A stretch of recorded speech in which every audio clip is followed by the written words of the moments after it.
एक समय की बात है। एक गांव में नामदेव नाम का एक गरीब भक्त रहता था। उसके पास ना तो धन था, ना ही अच्छे वस्त्र, परंतु उसका मन श्री कृष्ण में पूरी तरह लीन था। वह प्रतिदिन सुबह उठकर तुलसी का जल चढ़ाकर हारमोनियम पर भजन गाता। श्री कृष्ण गोविंद हरे मुरारे, हे नाथ नारायण वासुदेव। उसकी भक्ति इतनी सच्ची थी कि वह खाली पेट भी श्री कृष्ण को भोग लगाए बिना कुछ न खाता।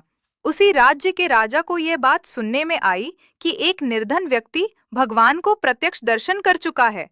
राजा को विश्वास नहीं हुआ। राजा ने नामदेव को दरबार में बुलाया और पूछा, राजा, हे नामदेव, तुम कहते हो भगवान से मिलते हो, क्या उन्होंने कभी तुम्हारी सहायता की? नामदेव मुस्कुराकर बोले, महाराज, भगवान हर दिन मेरी सहायता करते हैं। जब पेट खाली होता है तो भी मेरा मन तृप्त रहता है, क्योंकि मेरा हृदय श्री कृष्ण की कृपा से भरा होता है। राजा ने यह सुनकर उसकी परीक्षा लेने की ठानी। अगले दिन राजा ने आदेश लिया कि नामदेव को जंगल में बंदी बना दिया जाए और कुछ दिन तक उसे भोजन ना दिया जाए, यह देखने के लिए कि क्या सच में भगवान उसकी रक्षा करते हैं। नामदेव जंगल में पेड़ के नीचे बैठकर भजन गाने लगा। वह भूखा था, परंतु उसका विश्वास अडिग था। तीसरे दिन एक साधु वहां आया और नामदेव को प्रसाद दिया।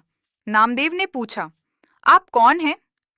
साधु बोला, मैं दूर गांव से आया हूं। मुझे स्वप्न में श्री कृष्ण ने आदेश दिया कि एक भक्त भूखा है, उसे भोजन पहुंचाओ। यह सुनकर नामदेव की आंखों से आंसू बह निकले। भगवान ने अपनी कृपा से फिर उसकी रक्षा की थी। जब यह बात राजा को बताई गई तो वह दंग रह गया। उसने स्वयं नामदेव से क्षमा मांगी और कहा, तेरी भक्ति सच्ची है। आज मैं समझ गया कि भगवान दिखते नहीं, परंतु भक्तों के लिए हर क्षण उपस्थित रहते हैं। सीख: भगवान सच्चे मन से की गई भक्ति को अवश्य स्वीकार करते हैं। विश्वास, धैर्य और भक्ति जीवन की सबसे बड़ी शक्तियां हैं।